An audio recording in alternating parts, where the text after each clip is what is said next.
بسم الله الرحمن الرحيم فاسألوا أهل الذكر إن كنتم لا تعلمون।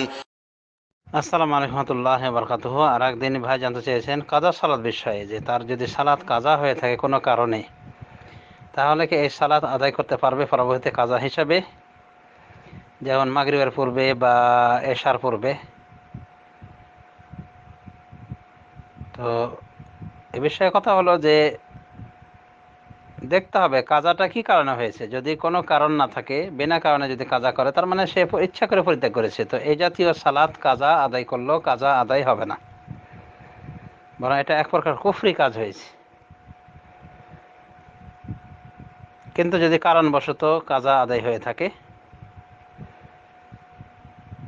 বা কারণবশত পড়া না হয়ে থাকে, যেমন হয়তো ঘুমিয়েছিল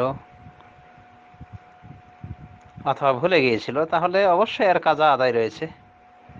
এবং হাদিসে বলা হয়েছে যখনই তার স্মরণ হবে তখনই ওই নামাজকে পড়ে নেবে। তো কাজার দুটো অবস্থা রয়েছে, হয় ঘুমিয়ে যাবে অথবা ভুলে যাবে।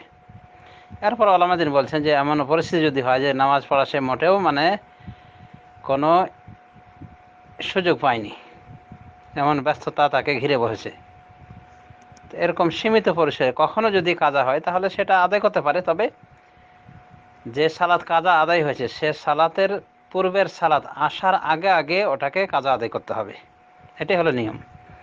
এবং কাজা আদায়ের সময় অবশ্যই সিরিয়াল খেয়াল রাখতে হবে। তবে কত দিনের কাজা আদায় করা গ্রহণযোগ্য এই বিষয়ে ইখতিলাফ রয়েছে। তবে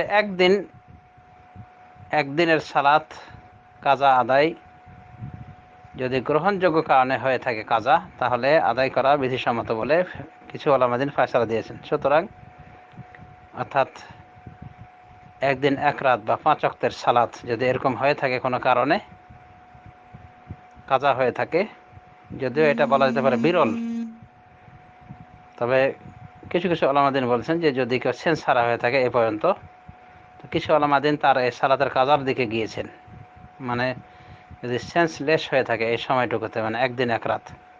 আবার কিছু ওলামাদিন বলছেন না, সেন্স হারা পর্যন্ত তার যে নামাজগুলি কাজা হবে সেই নামাজগুলি আর আদায় করা লাগবে না, কারণ পাগলের জন্য নামাজ নেই, পাগলের উপরে কোনো নামাজ নেই।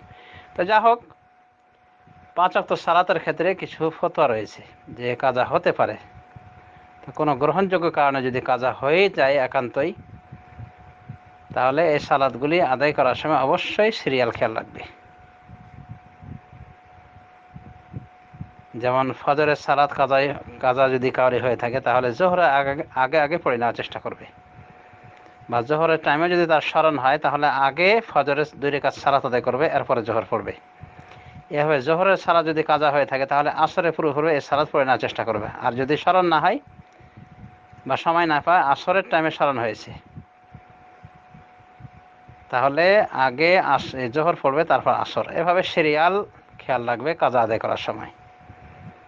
তো কাজা আদায় এমনি সর্বাবস্থায় নয়, এটা একটা উন্মুক্ত সুযোগ নয়, বরং সীমিত পরিসরে। যেমন হাদিসের ভিতরে বলা আছে মান নামা আন সালাতিন আও নাসিহা ফালিউসাল্লিহা ইযা যাকারাহা, যে ব্যক্তি কোনো সালাত থেকে ঘুমিয়ে যায় অথবা ভুলে যায়, তাহলে সে ওই সালাতকে আদায় করে ফেলবে যখন সে স্মরণ করবে।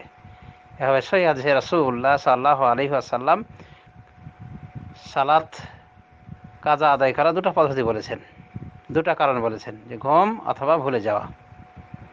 এর উপরে কিয়াস করে ওলামাদিন কিছু বলেছেন যে একান্ত যদি এরকম ব্যস্ততা থাকে যে ব্যস্ততার কারণে সে মোটেও সুযোগ পায়নি, যেমন হতে পারে যে অপারেশনের রোগী, 4-5 ঘন্টা যাবৎ অপারেশনের কাজে সে রয়েছে, নামাজ কাজা হয়ে গেছে, তো এটাকে বলা যেতে পারে যে বৈধ কারণে কাজা আদায় করা।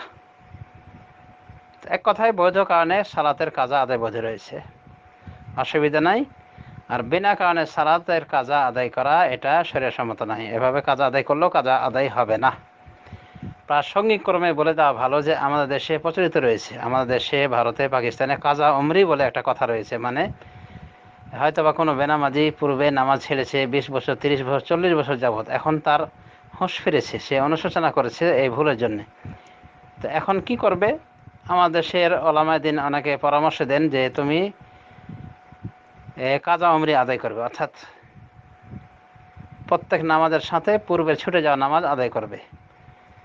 যতদিন ছেড়ে এসেছে ততদিন আদায় করে থাকবে, এমনকি যখন ইয়াকিন হয়ে যাবে যে ওই বিগত নামাজগুলি আদায় হয়ে গিয়েছে তখন ছেড়ে দেবে। এটাকে বলে কাজা উমরি, মানে আজীবন কাজা। তো এই কাজা উমরির সালাত ভিত্তিহীন, এ মর্মে কোনো হাদিস নাই, কোনো দলিল নাই।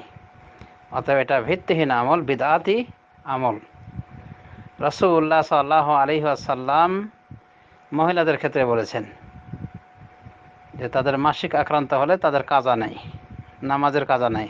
অর্থাৎ মাসিক আক্রান্ত হয় সাধারণত মহিলারা 3 দিন, 4 দিন, 5 দিন, 6 দিন। তো এই নামাজগুলি তাদের উপর বিধিসম্মত করা হলে তাদের জন্য কষ্টকর হয়ে দাঁড়াতো আদায় করা, এই জন্য মাফ করে দেওয়া হয়েছে শরীয়তের পক্ষ থেকে। তাহলে আপনি কি মনে করেন যে শরীয়ত মহিলাদের প্রতি এরকম নজর দিয়েছে যে 4-5 দিনের জড়ো হওয়া নামাজ কষ্টকর বলে মাফ করে দিয়েছে, সেই শরীয়ত কি বলবে আপনাকে যে 30-40 বছরের বিগত নামাজগুলির কাজা আদায় করো? না, অসম্ভব। অতএব কাজা উমরি ভিত্তিহীন এবং বলা যেতে পারে এটা বাতিল ফতোয়া, শরীয়তসম্মত ফতোয়া নয়। বরং বিগত নামাজগুলি যদি কেউ স্বেচ্ছায় ছেড়ে থাকে তা এটা কুফরি হয়েছে, আর কুফরির গুনাহ আল্লাহ মাফ করে দেন তওবা করলে। সুতরাং তওবাকারীকে এত বড় পরিশ্রমের ঘানিতে ফেলার মানে কি? তাকে তওবার ক্ষেত্রে নিরুৎসাহিত করা, যা মোটেও উচিত নয়। আল্লাহ রাব্বুল আলামিন বলেন, কুল লিল্লাযিনা কাফারু ইন ইয়ানতাহু ইগফার লাহুম মা ক্বাদ সালাফ। আপনি বলে দিন, অর্থাৎ হে রাসূল আপনি বলে দিন কাফেরদেরকে, যদি তারা কুফরি থেকে ফিরে যায়, বিরত হয়, তাহলে তাদের কৃত সব পাপকে ক্ষমা করে দেওয়া হবে। তাহলে শিরকের গুনাহ তওবার মাধ্যমে ক্ষমা হয়ে যায়। তো নামাজ কি এর থেকে বেশি? আল্লাহ রাব্বুল আলামিন আমাদেরকে সঠিক বোঝার তৌফিক দান করুন। হাদা ওয়া সাল্লাল্লাহু আলা নবিয়িনা মুহাম্মদ ওয়া আলা আলিহি ওয়া সাহবিহি আজমাইন। আসসালামু আলাইকুম ওয়া রাহমাতুল্লাহি ওয়া বারাকাতুহু।